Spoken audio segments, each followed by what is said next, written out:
খুবই গুরুত্বপূর্ণ কিছু বিষয় যেগুলো একজন গ্রাহকের অবশ্যই অবগত থাকতে হবে। তার এই হিসেবগুলো সঞ্চয়পত্র করার আগেই করে ফেলতে হবে।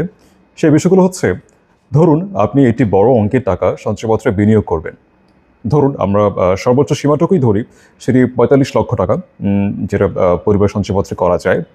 আপনি এই টাকাটা বিনিয়োগ করবেন। এখন এই টাকাটাই আপনার একমাত্র টাকা। আপনি বিনিয়োগ করলেন প্রতি মাসে প্রায় ৪৫ লক্ষ টাকা, যেহেতু আপনি ইনভেস্ট করেছেন, প্রায় ৪০ থেকে ৪২ হাজার টাকার মতো আপনি লাভ পাচ্ছেন। এখন ৮ থেকে ১০ মাস পর আপনার হঠাৎ টাকাটা খুব প্রয়োজন পড়ে গেল, এটা এমার্জেন্সি চলে আসলো, এবং আপনি অ্যাপ্লাই করলেন যে আপনি এই টাকাটা ভেঙে ফেলতে চান।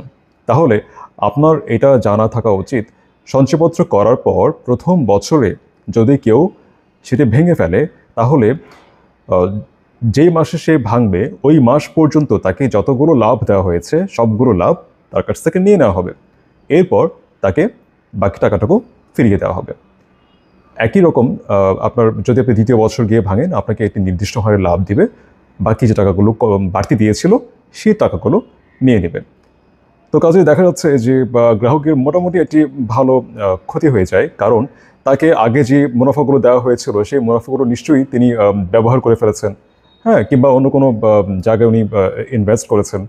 তো কাজেই আপনি যখন সঞ্চয়পত্র করবেন, অবশ্যই ভেবেচিন্তে করবেন যে আপনি এই পুরো টাকাটাই বিনিয়োগ করতে চান কিনা, বা এই টাকাটাই আপনার একমাত্র টাকা কিনা। একটি নির্দিষ্ট অংশ যেটি অলস, সেই অংশটুকুই আমার মনে হয় সঞ্চয়পত্র করাটা ভালো।